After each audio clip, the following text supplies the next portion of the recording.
नमस्कार दोस्तों, मैं हूं आपका दोस्त अश्विनी वर्मा और आज हम एक ऐसे सफर पर निकल रहे हैं जो हमें ले जाएगा रहस्यों और आस्था के रंगों से सराबोर राजस्थान के प्राचीन मंदिरों की ओर। ये मंदिर सिर्फ ईंट पत्थरों से बने ढांचे नहीं है, बल्कि इतिहास, संस्कृति और अलौकिक मान्यताओं का अनोखा संगम है।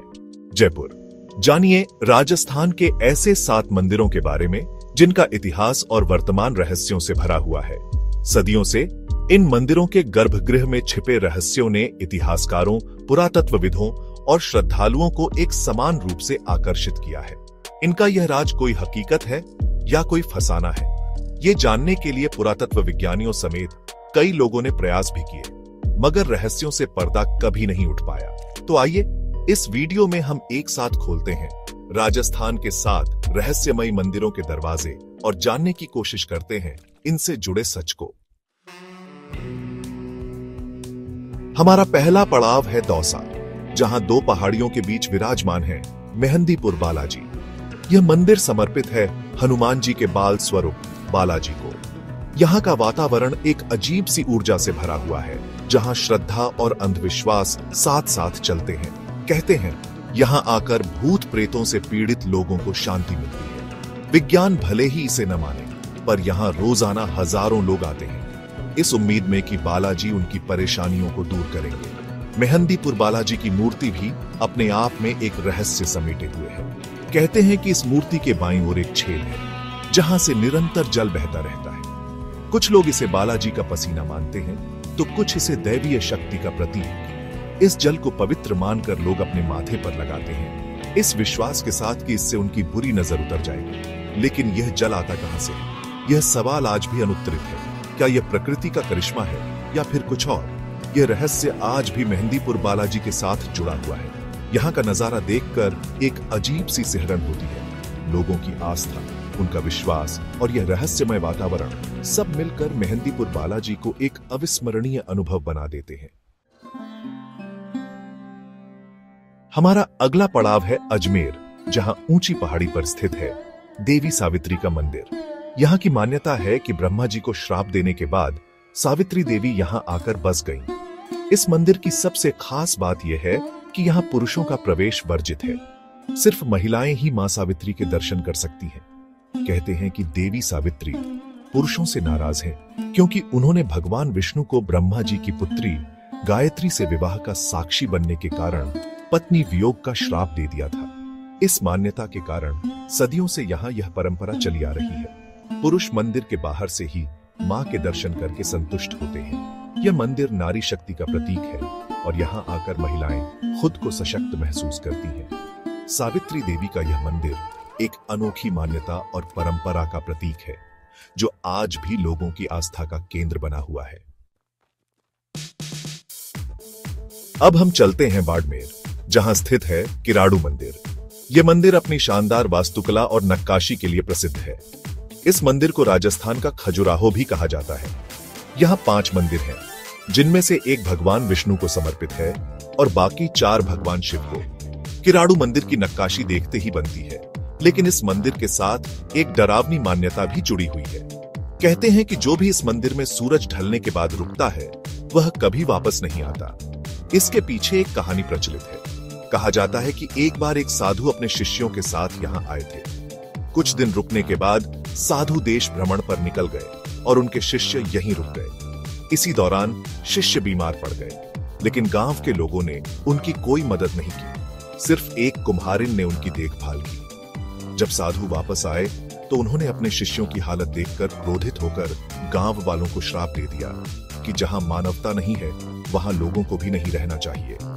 उनके श्राप से सारे गांव वाले पत्थर के बन गए। साधु ने उस कुम्हारिन से कहा कि वह सूरज ढलने से पहले गांव छोड़ दे और पीछे मुड़कर न देखे। लेकिन कुम्हारिन ने साधु की बात नहीं मानी और पीछे मुड़कर देख लिया। वह भी पत्थर की बन गई। तब से यह मान्यता है कि जो भी किराड़ू मंदिर में सूरज ढलने के बाद रुकता है, वह पत्थर का बन जाता है। यह कहानी कितनी सच है, यह तो कोई नहीं जानता, लेकिन यह मंदिर आज भी रहस्य का विषय बना हुआ है। हमारा सफर अब हमें ले जाता है पवित्र शहर पुष्कर। यहां स्थित है ब्रह्मा जी का एकमात्र मंदिर। कहते हैं कि ब्रह्मा जी को उनकी पत्नी सावित्री ने श्राप दिया था कि उनकी पूजा कहीं नहीं होगी। लेकिन पुष्कर में ब्रह्मा जी का यह भव्य मंदिर श्रद्धा और भक्ति का केंद्र बना हुआ है। इसके पीछे एक रोचक कथा प्रचलित है। कहते हैं कि ब्रह्मा जी एक यज्ञ करने के लिए जगह ढूंढ रहे थे। उन्होंने अपने हाथ से एक कमल का फूल धरती पर फेंका और जहां वह फूल गिरा वहां एक सुंदर तालाब का निर्माण हुआ। ब्रह्मा जी ने इसी जगह यज्ञ करने का निश्चय किया, लेकिन यज्ञ के समय उनकी पत्नी सावित्री मौजूद नहीं थी। समय कम था, इसलिए ब्रह्मा जी ने एक स्थानीय कन्या से विवाह कर लिया और यज्ञ शुरू कर दिया। जब सावित्री देवी वहां पहुंची तो उन्होंने ब्रह्मा जी को दूसरी स्त्री के साथ देखकर क्रोधित होकर उन्हें श्राप दे दिया कि उनकी पूजा कहीं नहीं होगी। हालांकि बाद में उन्होंने अपने श्राप को थोड़ा कम करते हुए कहा कि सिर्फ पुष्कर में उनकी पूजा हो सकेगी। तब से पुष्कर में ब्रह्मा जी का यह मंदिर श्रद्धालुओं के लिए आस्था का केंद्र बना हुआ है।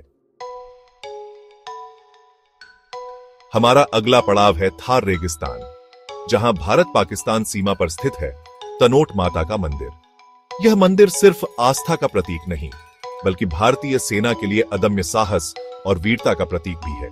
कहते हैं कि 1971 के भारत पाक युद्ध के दौरान पाकिस्तानी सेना ने इस मंदिर पर कई बम गिराए थे, लेकिन आश्चर्य की बात यह है कि एक भी बम इस मंदिर को कोई नुकसान नहीं पहुंचा सका।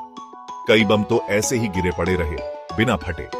स्थानीय लोगों और भारतीय सैनिकों का मानना है कि तनोट माता ने ही इस मंदिर की रक्षा की थी। तब से तनोट माता को सीमा की रक्षक देवी माना जाता है। भारतीय सेना के जवान आज भी यहाँ आकर मां के दर्शन करते हैं और अपनी रक्षा की प्रार्थना करते हैं। यह मंदिर आस्था और देशभक्ति का अनोखा संगम है, जो हमें याद दिलाता है कि कैसे मातृभूमि की रक्षा के लिए लोग अपनी जान की बाजी लगा देते हैं। हमारा सफर अब हमें ले जाता है बीकानेर के पास देशनाक में स्थित करणी माता मंदिर। यह मंदिर अपनी एक अनोखी मान्यता के लिए प्रसिद्ध है। यहाँ हजारों की संख्या में चूहे रहते हैं, जिन्हें माता का परिवार माना जाता है। कहते हैं कि करणी माता मां दुर्गा का अवतार थीं। उनका जन्म 1387 में एक चारण परिवार में हुआ था। विवाह के बाद उनका मन सांसारिक जीवन से उचट गया और उन्होंने अपना पूरा जीवन लोगों की सेवा और भक्ति में समर्पित कर दिया। 151 वर्ष की आयु में उन्होंने देह त्याग दी और भक्तों ने उनकी याद में यह मंदिर बनवाया। यहाँ चूहों को काबा कहा जाता है और उन्हें बहुत सम्मान दिया जाता है। यहाँ तक कि मंदिर में चढ़ाया जाने वाला प्रसाद भी पहले चूहों को खिलाया जाता है और फिर भक्तों में बांटा जाता है। यह मंदिर जीव जंतुओं के प्रति प्रेम और करुणा का संदेश देता है और हमें सिखाता है कि प्रकृति के हर जीव के प्रति सम्मान का भाव रखना चाहिए। हमारे सफर का आखिरी पड़ाव है नागौर, जहां स्थित है मां भूवाल काली माता का मंदिर। यह मंदिर अपनी एक अनोखी परंपरा के लिए जाना जाता है। यहां माता को शराब का भोग लगाया जाता है। कहते हैं कि इस मंदिर का निर्माण डाकुओं ने करवाया था। मंदिर के शिलालेखों से पता चलता है कि इसका निर्माण विक्रम संवत 1380 में हुआ था। यहां भक्त माता को प्रसन्न करने के लिए शराब चढ़ाते हैं। मंदिर के पुजारी चांदी के खास बर्तन में शराब भरकर माता को अर्पित करते हैं। कहा जाता है कि माता शराब स्वीकार कर लेती है और बर्तन में एक बूंद भी शराब नहीं बचती। यह परंपरा सदियों से चली आ रही है और आज भी लोग इसे श्रद्धा और विश्वास के साथ निभाते हैं। मां भूवाल काली माता का यह मंदिर हमें बताता है कि आस्था और मान्यताओं का कोई अंत नहीं होता। तो दोस्तों, यह थे राजस्थान के 7 रहस्यमयी मंदिर और उनसे जुड़े कुछ अनोखे तथ्य। इन मंदिरों के पीछे क्या सच्चाई है, यह तो कोई नहीं जानता, लेकिन एक बात तो तय है, ये मंदिर हमारी आस्था, संस्कृति और इतिहास के प्रतीक हैं। ये हमें बताते हैं कि कैसे सदियों से लोग इन मान्यताओं को अपने साथ लेकर चल रहे हैं। तो अगली बार जब आप राजस्थान जाएं, तो इन रहस्यमयी मंदिरों के दर्शन जरूर करें।